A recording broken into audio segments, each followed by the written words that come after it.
Good morning and welcome to Trent Hills. I know this looks very different. Not only do I have one guest, but look who I have. This is Lucy. Lucy's really the star of the show, and she's brought Carol along today just to be here with her. So welcome, Carol. Thank you for coming. Thank you. Now I understand you are the president or the starter of Trent Hills Therapy Dogs? Currently I'm the president of Trent Hills Therapy Dogs Incorporated.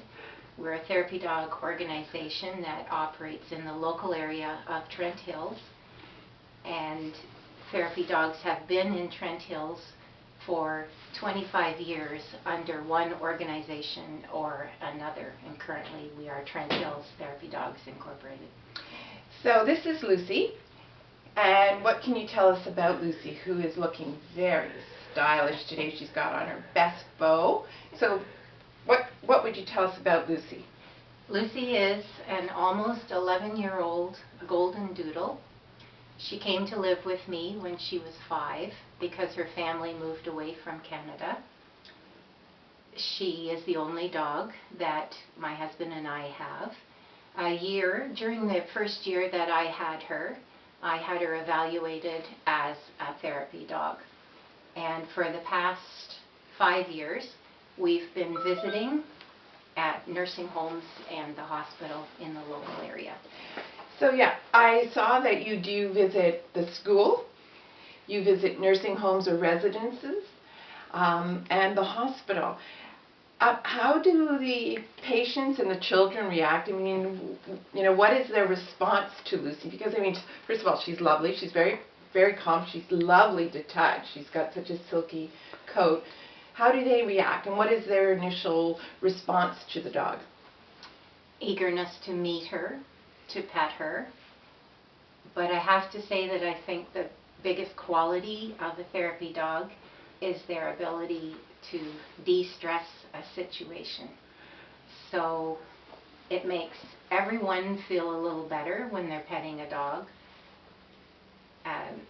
We encounter situations where at the hospital where people are sitting with loved ones who are in pain, and it's a long wait at the hospital. Sometimes it's more for the visitors than it is for the residents. Many are patients. Many patients are just so eager to pet her, and it's a break in their day. They look forward to her coming. Yeah. Because she's been visiting at the nursing home for 5 years, many of the residents know her, and they really look forward to her coming. I've heard them say, "Oh, here comes Lucy, here comes Lucy," and I say, "Well, what about here comes Carol?" But well, you know what? She is the star. Yeah, well, those of us who have pets. I know there's that fine line between people saying, you know, they are animals, and then you go, yeah, you don't know my pet. But I know that I've been in the presence of people who have been stressed out, and even with my dog, who isn't a therapy dog, you know, they see them and there's something calming about them if the dog is calm. Now, are there certain breeds that are more preferable to have as therapy dogs? I mean, I know that lots of people have the smaller dogs, but they tend to be a little bit yappier or a little bit, I don't want to say all dogs, but they're a little bit more high-strung. So do some dogs are better?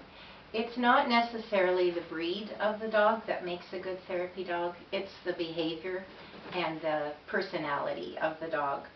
So first of all, there are some behaviors that would really discount your dog from being a therapy dog, and constant barking would be one of them. Jumping up on people is definitely not a therapy dog behavior. We don't even encourage our dogs to shake a paw, because when a dog puts its paw up and then puts it back down, if it were to catch skin on an elderly person, that would be a problem. Yes. So it's not a definite no-no, but it's not something that we encourage. So all breeds, it's more about their personality and their behavior. Well, you are certainly.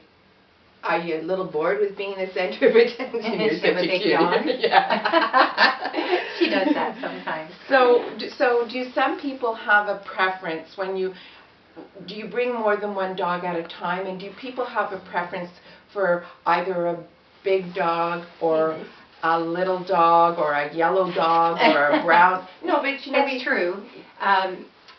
We do try to visit in partners if we are available to do that. So there will be 2 dogs in the facility, and but sometimes I will hear residents saying, as I would go in with one of my visiting partners, "Oh, look at that beautiful white fluffy dog," because she had a Samoyed. And the Samoyed is stunning. But once you go and sit with a resident or a patient, it doesn't matter. No. It's the dog that does their magic. Now, if you wanted to be, like, I've always wanted to take my dog, but my dog is older, and I don't think it's the time in his life to be a therapy dog, because I think the thing that I would be most concerned about is that we'd no sooner get him in the program and he may not be with us anymore, and I would think that that could be a little traumatic to the patients who all of a sudden don't see your dog. So if somebody wanted to participate in this program but didn't have a dog, is there some way for them to get involved? Do people have dogs that they say, yes, we're willing to let our dog be a part of it, but they work all day, or they just don't have the time? Is that a possibility? It would be a possibility. I can't think of an example where someone has taken another person's dog and had them trained, but it's not, it doesn't rule it out. What you do to go into the process of becoming a therapy dog handler with us, first of all, your dog has to be a minimum of 1 year of age. Yes. Right. And 2 years is better than 1 year. It gives them an opportunity to mature a little bit. But you undergo an evaluation process that's about a 2-hour process, and it's for dog and handler together. Okay. So once you're qualified as a therapy dog handler, you're only qualified with the dog that you tested with. Oh, that's interesting to know. Lucy so could not go visiting with anybody else besides me. Oh, okay. And I could not take anybody else's dog because I haven't been qualified with them. Oh, okay. So there is I don't want to say a strict or rigid, but you do have rules and regulations. Absolutely. That you adhere to. Yes. Well, and that's good. And what happens if a dog doesn't continue? How do the patients react if a dog moves away? Let's be positive. A dog moves off to another community. We have had experiences where dogs have to stop their job, and the residents and patients miss them. They do, and they continue to ask about them. Yeah. Yes, for sure. Now, but our hope would be that we would be able to have another dog in the facility. Right. So the facilities that we visit, we have agreements with them to come on a scheduled visit. Yes. So, they might not see Lucy this Wednesday, but they're going to see another dog and have another visit. Now, how old, I guess as long as the dog is healthy, you can continue to be a therapy dog, right? That's right. And the dog will tell you when they don't want to be a therapy dog anymore. Yes. Oh, we did have one dog that just decided she was going to refuse to go into the facility, and she was finished being a therapy dog. She was quite a bit older, and that was it for her. Well, Lucy, you have been a very well behaved. I can see why people would love to have you come and visit. You've got, you feel so lovely. You look divine. You've got a beautiful disposition. Although you said she's a golden doodle. Yes. So she's a mix of a standard poodle and a golden retriever. Both the poodles smart, I have to say. You got the smarts from whoever the poodle part is, and you've got the personality from the golden retrievers. It's a good combination. She has a beautiful personality. She does. She's just very lovely. So if people wanted to get in touch with you and to talk to you further about them and their dog, how would they get in touch with you? We have a Facebook page, which is called Trent Hills Therapy Dogs, and you can look us up there. Our head office address is Snapshots in Campbellford on Queen Street. Oh, okay. Good. Kathy Fisher, who has Bernese Mountain Dogs, is a therapy dog handler. That's Kathy's business, Snapshots in Campbellford. And she's a physical presence. You can go and talk to her at Snapshots. Okay. And we have posters around town. And do you ever have fundraising? Do you need to fundraise to do some of your work? We do. When's your next big event? When will you be a superstar? Well, we will be having a raffle in the spring. Last year, our raffle was on a side of pork, which was supplied by Hayes Meats. Campbellford, kind of pork. Donation. And we're in the throes of planning a second raffle. The biggest expense for our organization is the cost of our insurance. And that's one of the reasons that you would want to join an organization if you're interested in taking your dog into a facility.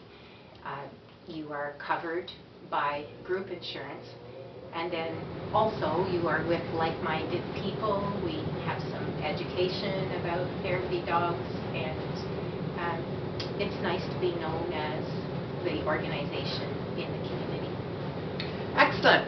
Well, I think we have had a good visit with Lucy and Carol, and I think most of you will now know a little bit more about therapy dogs and how you and your dog, if you're interested, can get involved. I think most dogs who have a good disposition are really interested in being part of something beyond just walking around the house and watching Oprah all day, which I'm sure you don't do, Lucy. So as Carol said, please contact them if you have a dog, and if you are interested, I'm sure they can always use more dogs. And we'd like to thank you very much for being here today. It was a pleasure. Thank you.